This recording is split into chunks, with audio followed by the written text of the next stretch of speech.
Good morning all. இன்றைக்கி TNUSRB annual planar பற்றி பார்ப்போம். ஆனுவல் பிளானர் பொறுத்த வரைக்கும் உங்களுக்கு மே 2026 அதில் வந்து எஸ்ஐ டெக்னிக்கல் எக்ஸாம் வந்து அஃபிஷியல் நோட்டிஃபிகேஷன் ரிலீஸ் பண்ணுவோம் அப்படின்னு வந்து சொல்லியிருக்காங்க. எஸ்ஐ டெக்னிக்கல் எக்ஸாமை பொறுத்த வரைக்கும் உங்களுக்கு குவாலிஃபிகேஷன் பார்த்தீங்கன்னா ECE in diploma, BE in ECE, இது மட்டும்தான் வந்து அஃபிஷியல் நோட்டிஃபிகேஷனில் சொல்லியிருக்காங்க. அதர்வைஸ் எல்லா பிஇ கேண்டிடேட்ஸும் வந்து நாங்கள் அப்ளை பண்ணலாமான்னு கேட்குறீங்க. ஆனால் வந்து அவங்க அஃபிஷியல் நோட்டிஃபிகேஷனில் இசிஇ கேண்டிடேட்ஸ் மட்டும்தான் வந்து எஜுகேஷன் குவாலிஃபிகேஷனில் கொடுத்துருக்காங்க. நான் ஆல்ரெடி வீடியோ போட்டிருக்கேன். எஸ்ஐ டெக்னிக்கல் எக்ஸாமுக்கு என்ன qualification and age limit and SI டெக்னிக்கலை பொறுத்த வரைக்கும் உங்களுக்கு ஃபிசிக்கல் டெஸ்ட் இருக்காது. அவங்களோட ரோல் என்னவாக இருக்கும் இதை பற்றி நான் ஆல்ரெடி சொல்லியிருக்கேன். அடுத்தது பார்த்திங்கன்னா ஜூலை 2026 பார்த்தீங்கன்னா பேண்ட் போலீஸை பற்றி நிறைய டவுட்ஸ் வந்து கேட்குறீங்க. இந்த பேண்ட் போலீஸ் வந்து இதுக்கு முன்னாடி வந்து ஒரு தனியான ரெக்ரூட்மெண்ட்டாக எடுத்தது இல்லை. இப்போ வந்து புதுசாக இந்த ரெக்ரூட்மெண்ட் வந்து எடுக்கிறாங்க. அதாவது பேண்ட் போலீஸ்ன்றது ஒரு ஹையர் அஃபிஷியலை வெல்கம் பண்ணும்போது, ஒரு ஹையர் அஃபிஷியலை ஹானர் பண்ணும்போது, அதர்வைஸ் இந்த மார்ச் ட்ரில், மார்ச் ஃபாஸ்ட் இந்த மாதிரி ஈவெண்ட்ஸில் இந்த பேண்ட் போலீஸ் டீம் வந்து இருப்பாங்க. இது வந்து பொதுவாக ஏஆர்என் பெட்டாலியனில் கிரேட் 2 போலீஸ் கான்ஸ்டபிளாக வரவங்கள, அவங்களுக்கு யாருக்கு வந்து இந்த பேண்ட் இதில் இன்ட்ரெஸ்ட் இருக்கோ அவங்கள வந்து அதில் ப்ராக்டிஸ் கொடுத்து அதில் வந்து எடுப்பாங்க. இப்போ வந்து இது செப்பரேட் ரெக்ரூட்மெண்ட்டாக எடுக்கிறாங்க. மோரோவர் எக்ஸாம் பார்த்தோன்னா இந்த கிரேட் 2 போலீஸ் கான்ஸ்டபிளுக்கு என்ன எக்ஸாம் பேட்டர்னோ அந்த மாதிரி பேட்டர்ன் இருக்கிறதுக்கான வாய்ப்புகள் வந்து இதுக்கு அதிகமாக இருக்குது. அடுத்தது பார்த்திங்கன்னா செப்டம்பர் 2026 காமன் ரெக்ரூட்மெண்ட் வந்து அனௌன்ஸ் பண்ணுறதா வந்து சொல்லியிருக்காங்க. இந்த காமன் ரெக்ரூட்மெண்ட்ன்றது என்னென்னா, நம்ம grade 2 police constable and fire and rescue service and jail warden இந்த மாதிரி டியூட்டிஸ் எல்லாமே வந்து காமன் ரெக்ரூட்மெண்ட்டில் இந்த மாதிரி போஸ்டிங்ஸுக்கு வந்து காமன் ரெக்ரூட்மெண்ட் வந்து நடக்க போகுது.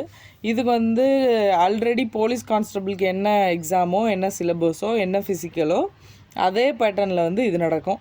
இந்த ஜாயிண்ட் ரெக்ரூட்மெண்ட்டுன்றது வந்து எல்லாருக்கும் ரொம்ப பெரிய கொஷினாக இருக்குது. ஜாயிண்ட் ரெக்ரூட்மெண்ட் எப்போ கேட்க போகிறாங்கன்னா நவம்பர் 2026 அப்படின்னு வந்து ஆனுவல் பிளானர் கொடுத்துருக்காங்க. இந்த ஜாயிண்ட் ரெக்ரூட்மெண்ட்டை பொறுத்த வரைக்கும் உங்களுக்கு எஸ்ஐ தாலுக், அதாவது எல்என்டோ ஸ்டேஷன்ஸில் ஒர்க் பண்ணுற எஸ்ஐஸ் அண்ட் எஸ்ஐஏஆர் ஆர்ம்டு ரிசர்வ், அதாவது ஹெட் குவார்ட்டரில் இருப்பாங்க இந்த எஸ்ஐஸ் அண்ட் பெட்டாலியன், இந்த 3 கைண்ட் ஆஃப் எஸ்ஐஸ் வந்து எடுக்கிறதா வந்து சொல்லியிருக்காங்க.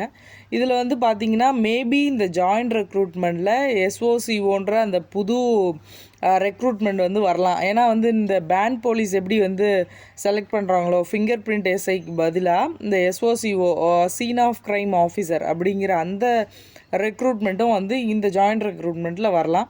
அதர்வைஸ் அது வரல அப்படிங்கிற பட்சத்துலேயும் நமக்கு வந்து இந்த எல்என்டோ அண்ட் ஏஆர் அண்ட் பெட்டாலியன் இந்த 3க்கு உண்டான எஸ்ஐக்கு உண்டான ஜாயிண்ட் ரெக்ரூட்மெண்ட்டில் உங்களுக்கு வந்து நவம்பர் 2026 வந்து நோட்டிஃபிகேஷன்ஸ் வரும்.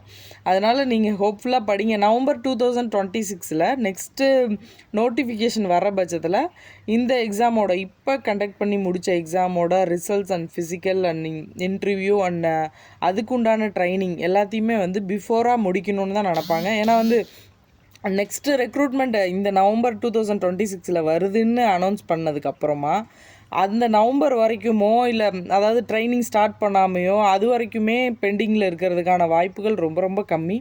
அதனால் பிஃபோராக வந்து முடிச்சிருவாங்க. அந்த ரெக்ரூட்மெண்ட் வர்றதுக்கு முன்னாடி இந்த இந்த 2025 செலக்ட் ஆன கேண்டிடேட்ஸ் வந்து ஆல்மோஸ்ட் அவங்க ட்ரைனிங்கோட ஒரு 3 or 4 months வந்து கம்ப்ளீட் பண்ணியிருப்பாங்க. அந்த ஸ்டேஜில் தான் வந்து நெக்ஸ்ட்டு ரெக்ரூட்மெண்ட்டுக்கு ஆன நோட்டிஃபிகேஷன் வந்து ரிலீஸ் ஆகும்.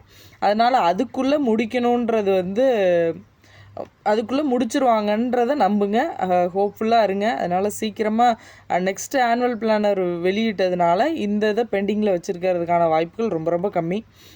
அதனால் இந்த ஜாயிண்ட் ரெக்ரூட்மெண்ட் அண்ட் பேண்ட் பிசி இதை பற்றி அதிகமாக கேட்டுட்டு இருந்தீங்க. மேபி எஸ்ஓசிஓ வர்றதுக்கான வாய்ப்புகளும் இருக்குது இந்த ஜாயிண்ட் ரெக்ரூட்மெண்ட்டில். அதனால் படிங்க. இந்த எக்ஸாம்ஸில் நல்லா பண்ணாலும் பண்ணலைனாலும் பாஸ் ஆகியிருந்தாலும் பாஸ் ஆகிறதுக்கு வாய்ப்பு இல்லைன்னு தோணுச்சுனாலும் நெக்ஸ்ட் எக்ஸாமுக்கு ப்ரிப்பேர் பண்ணுங்கள். நவம்பரில் நோட்டிஃபிகேஷன்ஸ் வரும்போது நெக்ஸ்ட் எக்ஸாமுக்கு ப்ராப்பராக ப்ரிப்பேர் ஆகுங்க. All the best. Thank you all.